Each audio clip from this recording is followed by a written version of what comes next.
तो आज की इस वीडियो में एक मेहमान जो हमारे टीचर रह चुके हैं, साइंस टीचर, जो सवालात में तैयार किया हूँ, उन सवालात को जवाब देंगे। बिस्मिल्लाहिर्रहमानिर्रहीम। रब्बे ज़िदनी इल्मा, रब्बे ज़िदनी इल्मा। मैं Saidullah Khan, Vakil Khan, BSc MA BEd। मेरे total teaching experience 37 years. First appointment Nagar Parishad high school Chikhli, 4 साल वहाँ मैं अपनी खिदमत अंजाम दिया हूँ। और आफ्टर BEd मेरा सिलेक्शन ज़िला परिषद हाई स्कूल देवलघाट हुआ है। और मुझे खुशी है कि पूरी सर्विस और पूरी खिदमत मुझे अपने वतन में अंजाम देने की एक बेहतरीन मौका मुझे अल्लाह ताला ने फराहम किया है। BSc BEd मेरा मराठवाड़ा यूनिवर्सिटी औरंगाबाद से हुआ। MA Nagpur, MA Urdu literature Nagpur university से किया हूँ। और मेरा अपॉइंटमेंट देवलघाट में 1975 में हूँ। 1975 से जुलाई 2005 तक मैं देवलघाट में रहा और पूरी सर्विस मेरी अपने वतन देवलघाट में है। रिटायरमेंट मेरा जुलाई 2005 को हुआ। आज तकरीबन 16 साल मुझे रिटायर हुए मुकम्मल हो चुके हैं। मैं अपनी खुशनसीबी समझता हूँ कि हुज़ैफ़ अहमद ने मुझे मेरे अपने एक्सपीरियंस शेयर करने की मुझे ये इनायत बख्शी, मुझे मौका इनायत फरमाया। तो मैं कोशिश करूँगा कि जो भी सवालात होंगे उसके इत्मीनान बख्श जवाबात मैं अपनी तरफ से दूँ, ताकि जो तलबा साइंस से ग्रेजुएशन या और पोस्ट ग्रेजुएशन या फार्मेसी या किसी फील्ड में जाना चाहते हैं तो वो इन तजुर्बात से यकीनन फ़ायदा उठाएंगे। अपने एक्सपीरियंसेस के बारे में कुछ बात करेंगे सर। इंट्रोडक्शन दे चुके हैं। शुरुआत में पहला सवाल मैं सर से ही पूछूंगा कि शुरुआत में क्या आप साइंस लेसन प्लान बनाते थे? हाँ, यकीनन साइंस लेसन प्लानिंग ये हर शोबे में बहुत ज़रूरी है, ताकि टीचिंग का एक मौसर अंदाज़ तलबा के सामने आए। तो टीचिंग प्लानिंग हमने पहले तो ईयर प्लान होता है कि हमारा पूरा सिलेबस, पूरा निसाब पूरे साल में तकसीम किया जाए जी, वेकेशन छोड़कर। उसके बाद उसको मंथली सिलेबस में डिस्ट्रीब्यूट किया जाता है और बाद में डेली नोट्स जिसको हम कहते हैं, तो ताकि डेली नोट्स के बाद कुछ अगर उसमें कमी रहती है तो वो नेक्स्ट महीने। दूसरा सवाल है सर से कि टीचिंग के शुरुआत के दिनों और आखिर के वक्त क्या बदलाव देखने को मिला? अपना एक्सपीरियंस शेयर कीजिए। शुरू में अपॉइंटमेंट के बाद में, जो कि चिखली नगर परिषद का हाई स्कूल था, वहाँ साइंस सेक्शन नहीं था। पहले आर्ट्स होता था और मेरे अपॉइंटमेंट के बाद वक्त साइंस सेक्शन शुरू हुआ। और साइंस सेक्शन में शुरुआत में थोड़ी स्टडी करना पड़ी और दूसरे असातिज़ा जो टीचर, सीनियर टीचर्स थे, उनसे भी काफ़ी मदद मिली और अल्हम्दुलिल्लाह वहाँ के रिज़ल्ट भी अच्छे रहे। जी, साइंस पढ़ाने का मेथड, अंदाज़ जो आपका पसंदीदा रहा हो?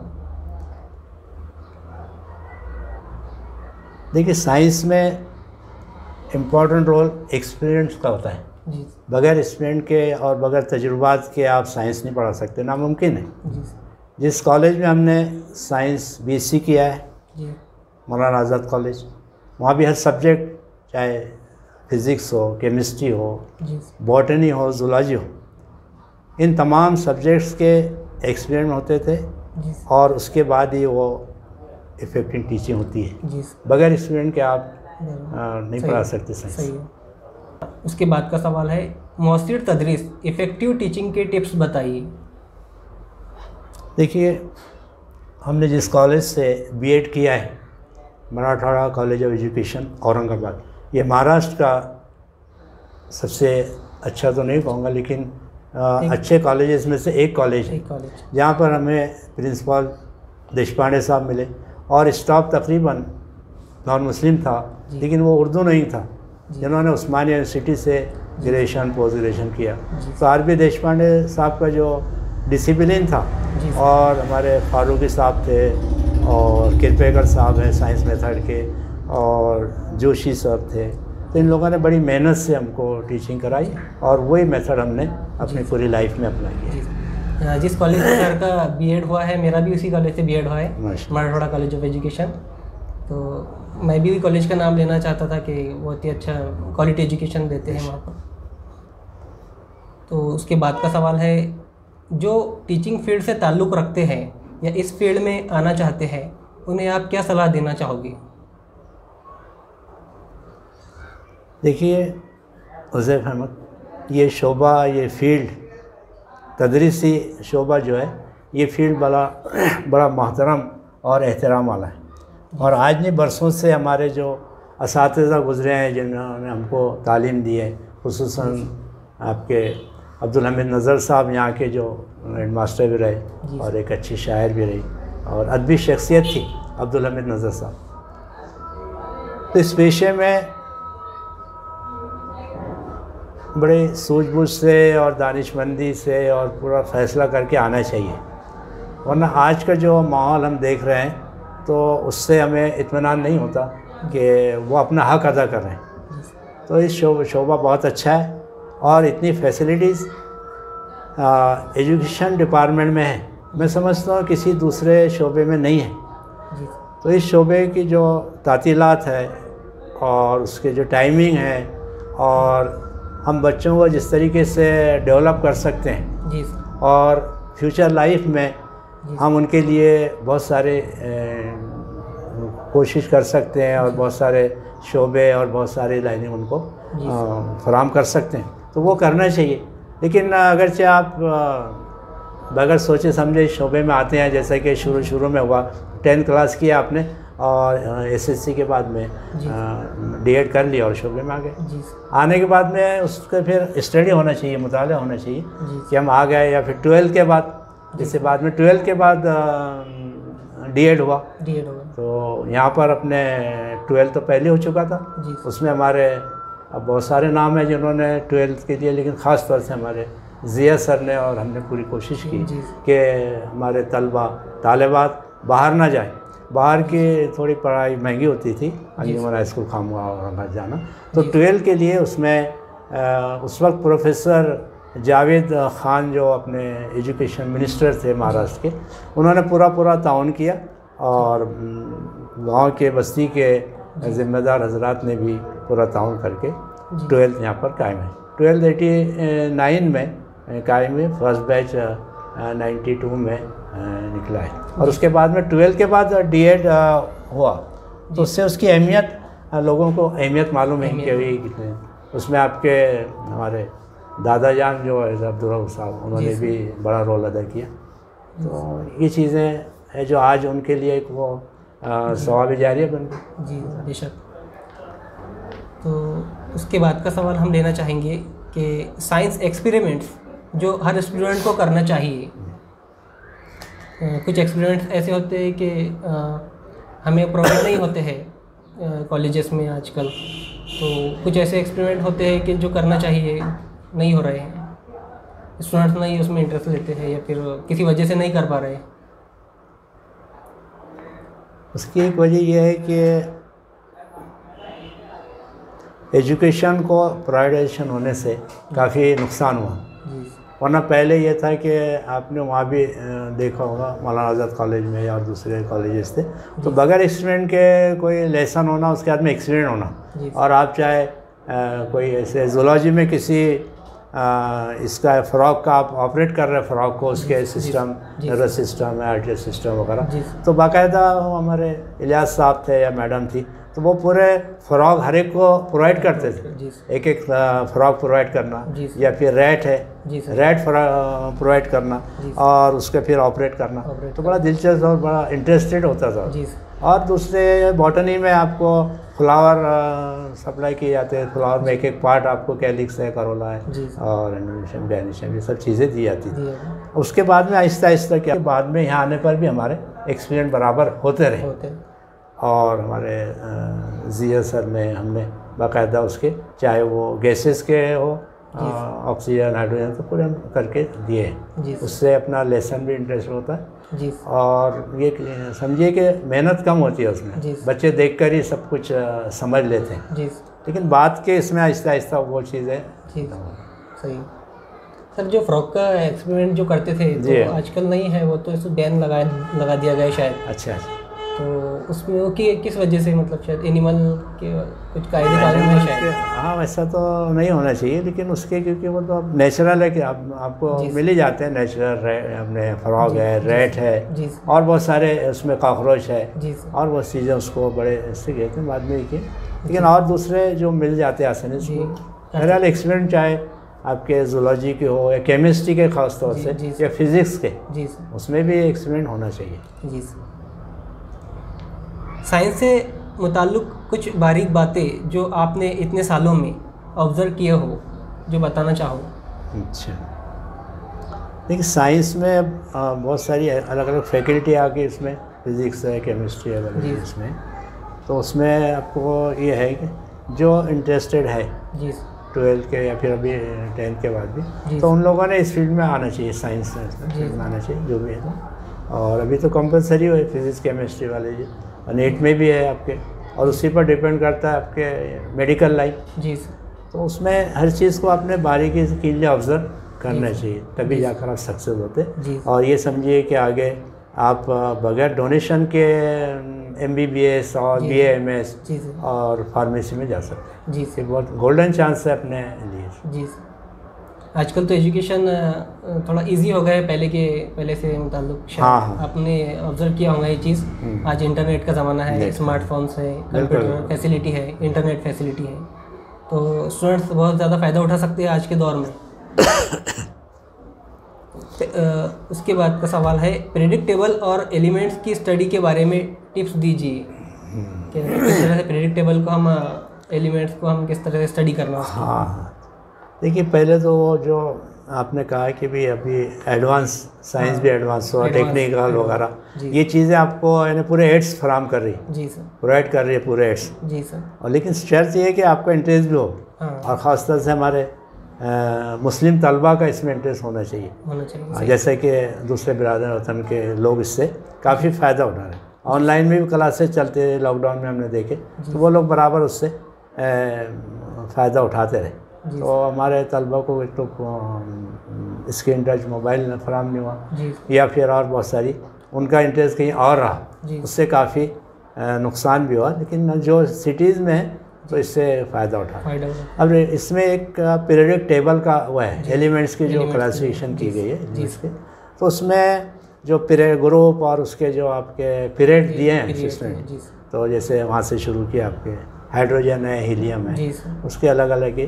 तो इसमें मैं समझता आज आप YouTube पर जाएं तो उसमें काफ़ी आपको पूरी डिटेल्स मिल जाएगी। उस वक्त हमारा वक्त नहीं था, एक वो हमारे टीचर वो एक चार्ट लेकर आते थे और उसको पूरा वो अपने अंदाज से समझाते थे। बहुत सारे स्टूडेंट्स अपने हॉस्टल्स में भी लगा देते थे ताकि आसानी हो, ताकि बहुत सारे चार्ट्स वगैरह तो लग ही जाते थे। तो पीरियडिक टेबल का उसमें आज इसमें हमारे YouTube में बहुत सारी चीज़ें आपको आसानी से, और आपने उसको अपने बच्चों को भी गाइड करना चाहिए कि भाई आप YouTube में उस पर उसका वो कीजिए।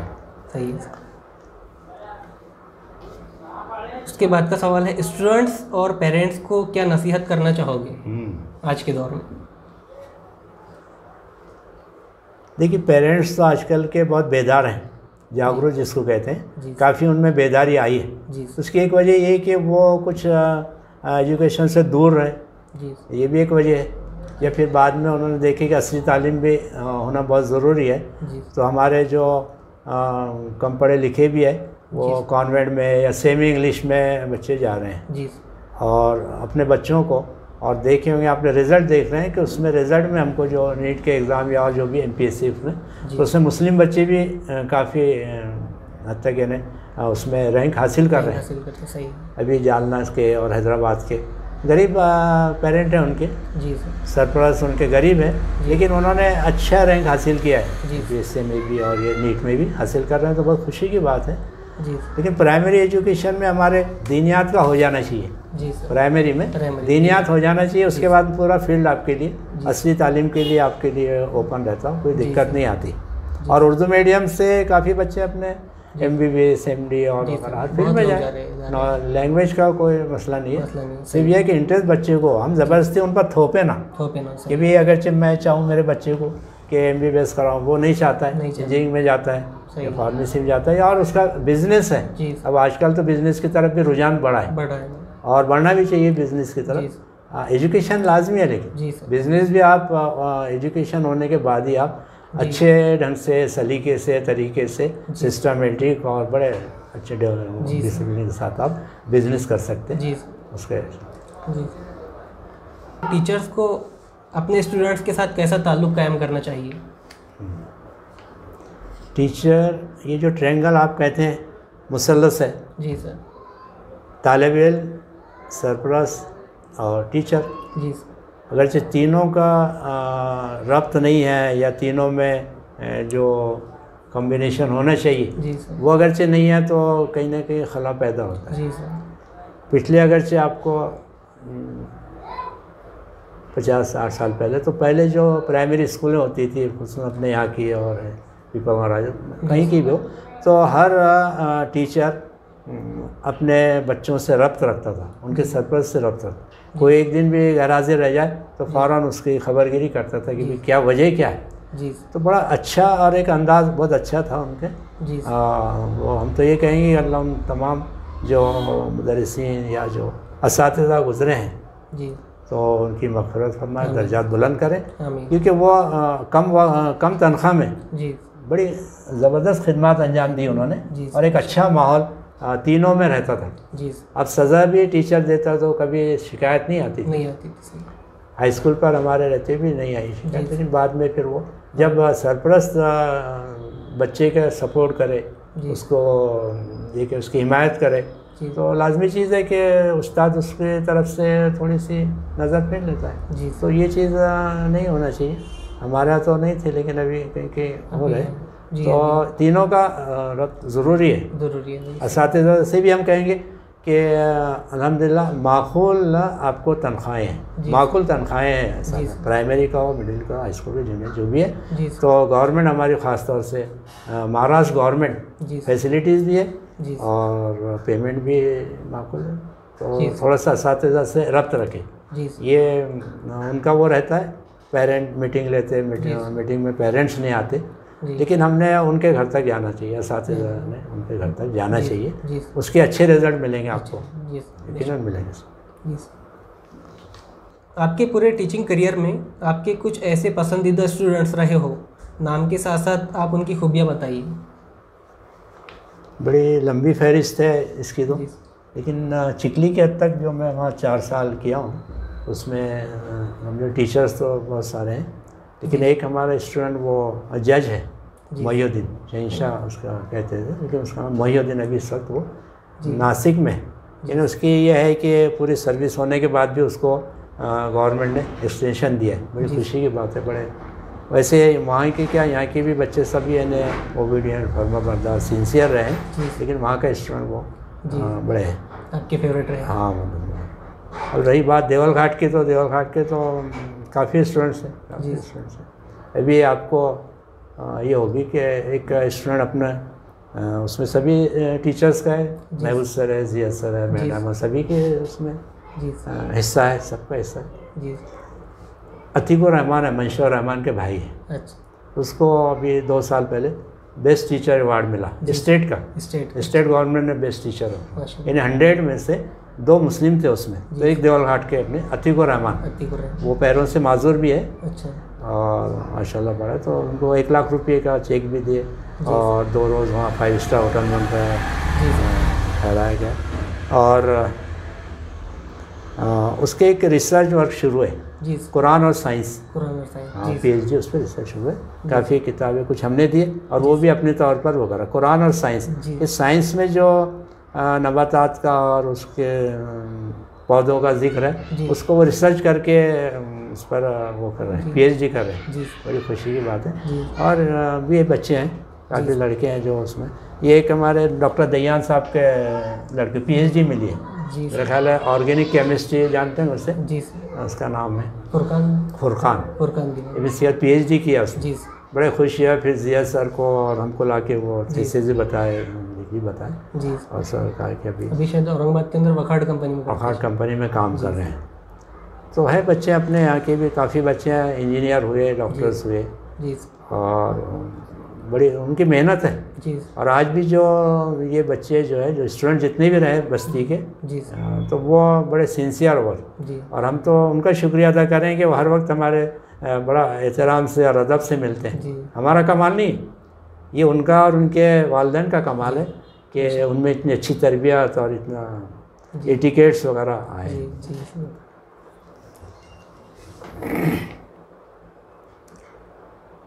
इफ़ेक्टिव स्टडी रूटीन जो आप शेयर करना चाहो। अच्छा,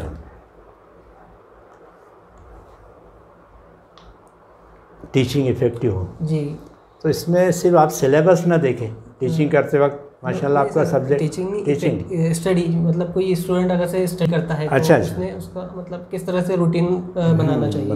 बिल्कुल हाँ सर।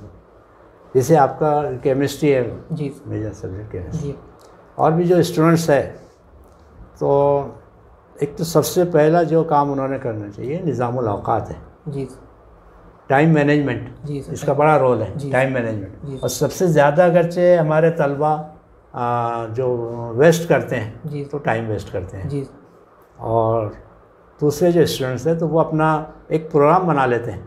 प्रोग्राम जब तक आप देखिए, जैसे आप अपना हॉस्पिटल क्लिनिक है आपका जी, आपका मेडिकल है तो प्लानिंग करते हैं आप, जी सर, मकान की प्लानिंग करते हैं आप, जी, बगैर मनसूबाबंदी के कोई काम कामयाब नहीं हो सकते आप। तो इसी तरह स्टूडेंट्स ने अपना पूरा टाइम मैनेजमेंट, उसके जो भी आपको सिलेबस है, जो भी फील्ड में आप है जी, वो स्टडी करें और दूसरे बुक्स रिफ़र करें। जी, दूसरे बुक्स रिफ़र करना चाहिए आपको जी, ताकि आपको आपके उसमें मदद मिल सके। जी, बहुत ज़रूरी है, जी, बहुत सारी बातें उसमें, जी, लेकिन सबसे पहले ये कि आपने टाइम मैनेज करना, टाइम मैनेजमेंट। और ये गैर ज़रूरी जो हमारे फंक्शन होते हैं, जी, चाहे घर के हो, मंगनी की रस्म है, जी, आपकी शादी की है जी, और बहुत सारी गैर ज़रूरी, तो उसमें उनको डिस्टर्ब ना करें। डिस्टर्ब ना खुद वो ना हो, जी, ऐसे तो हो रहा है। लेकिन हमारे आमतौर पर हमारे सरप्लस खुद बच्चों को छुट्टी लेकर चले जाते हैं, तो वो जी, इस पर पाबंदी होना चाहिए। जी। स्टाफ के लोग जिनके आप नाम लेना चाहो। हाँ, देखिए स्टाफ में हमारा जैसा नगर परिषद चिखली का रहा, वहाँ भी हेडमास्टर कुलकर्णी थे, गैर मुस्लिम थे। जी। और ख़ासतौर टीचर्स में हमारे ज़िया हुसैन जो इंग्लिश के बड़े अच्छे टीचर थे, ज़िया हुसैन साहब। कहाँ पर सर? चिखली में। अभी उनका 2 साल पहले। यहाँ के काफ़ी बच्चे वहाँ जाते थे अपने देवल घाट से, तो वो बड़े नाम लेते थे। जैसे हमारे सनौला सिद्दीकी साहब हैं, आसिफ साहब हैं, ये वहीं से बहुत सारे अपने देवल घाट से, हमारे गुलाम रसूल है सुल्तान, बहुत सारे लड़कों ने चिखली से किया, क्योंकि अंजुमन खामगांव नहीं जा सकते थे, वहाँ के अखराजात थे। तो उनकी इंग्लिश बड़ी अच्छी है और उससे देवल घाट नहीं बल्कि रायपुर, अमलापुर जो भी बच्चे वहाँ पढ़े हैं उन्होंने बड़ी मेहनत की है उन्होंने। ज़िया हुसैन साहब और दूसरे स्टाफ यहाँ पर, अब यहाँ तो हमारे साथ में ज़िया सर रहे, और जो भी सेकंड लैंग्वेज के लिए टीचर आए, चाहे वो देशमुख सर हो या और जो भी आए हैं, तो उन्होंने उर्दू के बच्चों पर ख़ास तवज्जो दी। और वो इस वजह से हुआ कि हमारा उर्दू स्टाफ जो भी था, रब्बानी बेगम है, महबूब सर, हम 4 ही लोग थे पहले, तो इनका एक उन पर मॉरल इम्प्रेशन था, चाहे हेडमास्टर हो कि टीचर्स हो, तो बड़ा अच्छा ये था। क्योंकि गांव वालों की तरफ से कभी भी हमको किसी भी किस्म की कोई परेशानी लाहक नहीं, पूरी हमारे उस पर था कि भी आप लोग हैं वहाँ पर, तो हम बेफिक्र है।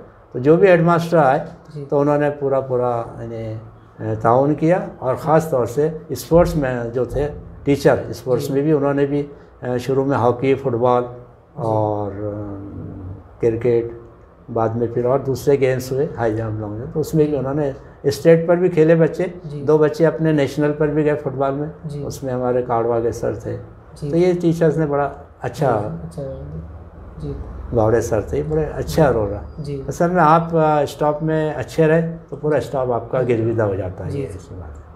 और एक मैसेज जाता है हमारा, जी। अच्छा पैगाम जाता है उन तक। जी। करियर का ऐसा कोई दिलचस्प किस्सा जो आप शेयर करना चाहते हो? देखिए 21 साल में अपॉइंटमेंट होना और 37 साल गुजार देना, जी हाँ ये बहुत अल्लाह का करम है। जी 37 और 21 58 हो जाते 58, जी। पूरे। ऐसा लगता है कि वो ऐसे ही बस फ़ौरन गुजर गए। जी और वैसे भी अब वक्त का जो हो रहा है तेज़ी से गुजर रहा है। जी महीने जो होते थे पहले अब हफ्ते में आ जा रहे, और हफ्ते में ऐसे दिन में आ जी। गए। आपको ऐसा लगता है कि कल जुमा था, फिर आज जुमा आ गए। जी तो ये 16 साल रिटायरमेंट हो गए। अब वाक़या तो बहुत सारे हैं, लेकिन अगरचे आप अपनी ज़िम्मेदारी नहीं निभाएंगे जी तो उससे दूसरे मुतासिर होते हैं। जी जैसे एक हमारे प्रैक्टिकल शुरू था, जी इधर 2 रूम थे। प्रैक्टिकल शुरू था साइंस का, केमिस्ट्री का, जी। उसमें एसिड पूरे ऑपरेटर हो गए। जी गालिबन सैटरडे का दिन था, और वो ऑपरेटर्स वैसे ही रखे हुए रहे। जी मंडे को मॉर्निंग स्कूल था, बच्चे आए जी और उसमें एक दूसरे पर वो एसिड फेंक दिए। जी बच्चों बच्चे एसिड फेंक दिए, तो वो एसिड अच्छा हुआ कि वो एसिड जिस पर गिरा था वो हमारे अब्दुल रशीद साहब मेरे जमात थे, उनका लड़का अब्दुल सईद, जी तो पूरा एसिड उसके बॉडी पर उड़ गया। और दूसरा तो उससे बच गए।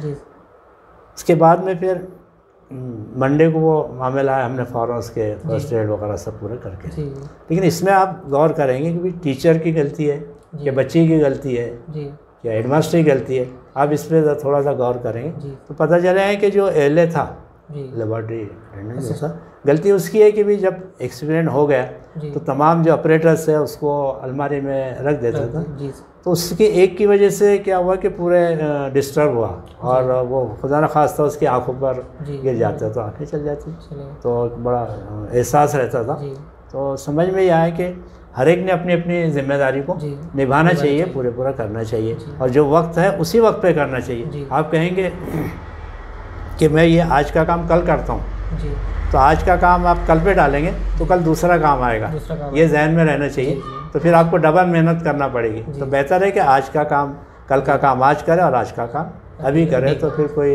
परेशानी दिक्कत नहीं आएगी जी इंशाल्लाह। जी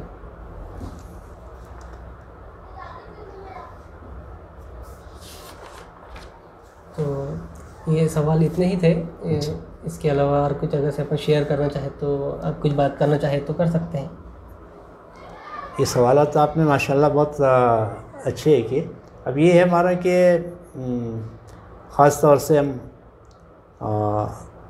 मकातिब व मसाजिद के ताल्लुक़ से बात हो रही है, और उलमाए कराम कह रहे हैं, जी उलमाए कराम कह रहे हैं कि आपके पास मसाजिद है, जी आपके पास काफ़ी वसी जगह भी है, जी तो आप उसको सिर्फ नमाज के हद तक ना रखें, जी नमाज के हद तक ना रखें, बल्कि उसमें आप जैसे कि मस्जिद नबवी में जो काम होते थे, जी मस्जिद नबवी का नक्शा हमने देखा है, जी। तमाम चीज़ें वहाँ होती थी, जी तमाम चीज़ें वहाँ पर तैयार होती थी। कोई कातिब था, जी कोई कारपेंटर था, जी कोई अपने तीर बनाना, हर एक अपना अपना काम करता था। जी। तो हमारी यही है दरख्वास्त तमाम मुतवल्लियान से और इमाम साहिबान से भी, आइम्मा कराम से भी, कि जो जगह आपके पास है जी तो उसको आप कोचिंग क्लास के लिए, जी। कोचिंग क्लास के लिए आप इस्तेमाल करें। जी कोचिंग क्लास में ख़ास तौर से हम जो तवज्जो दे रहे हैं, मराठी की कोचिंग क्लास है, जी। क्योंकि मराठी अपनी रीजनल लैंग्वेज है, जी रियासती ज़ुबान है, उसमें महारत हासिल करना बहुत ज़रूरी है,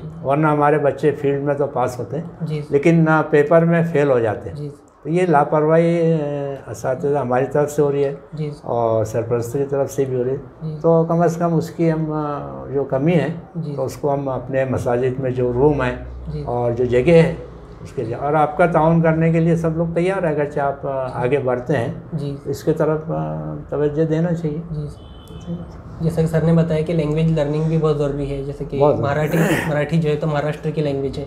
बहुत सारे इंटरनल एग्ज़ाम्स होते हैं, बैंकिंग के एग्ज़ाम होते हैं, तलाठी वगैरह जो भी है, तो उसमें मराठी बहुत अहम रोल अदा करती है। तो लैंग्वेज लर्निंग बहुत ज़रूरी है। उर्दू तो सभी को आती है, और इंग्लिश और मराठी के लिए बच्चे स्ट्रगल करते हैं बहुत। इंग्लिश नहीं आती है, फिर मराठी का मसला आता है लोगों को लर्निंग के लिए, स्टूडेंट्स को ख़ास तौर से, तो ये बहुत ज़रूरी है, सर ने जिस तरह से बताया है। ठीक है सर, बहुत बहुत शुक्रिया सर, आप यहाँ पर आए, और हम आपके लिए भी दुआ करें कि आपका मुस्तकबिल रोशन हो। अच्छे अज़ाइम है आपके, बहुत अच्छे अज़ाइम है माशाल्लाह। तो यहाँ पर हम वीडियो ख़त्म करते हैं। सर यहाँ पर आए, उनका बहुत शुक्रिया, और शुक्रिया अदा करता हूँ मैं। और ये उम्मीद है आप सभी इस वीडियो के ज़रिए जो पैगाम सर ने दिए हैं उससे सीखेंगे, स्टूडेंट्स भी सीखेंगे और जो टीचिंग फील्ड में आना चाहते हैं वो भी सीखेंगे। इस वीडियो का मकसद यही था कि स्टूडेंट्स भी फ़ायदा उठाए और टीचिंग फील्ड में आने वाले टीचर हजरात वो भी फ़ायदा उठाए। तो आज की वीडियो में इतना ही, शुक्रिया।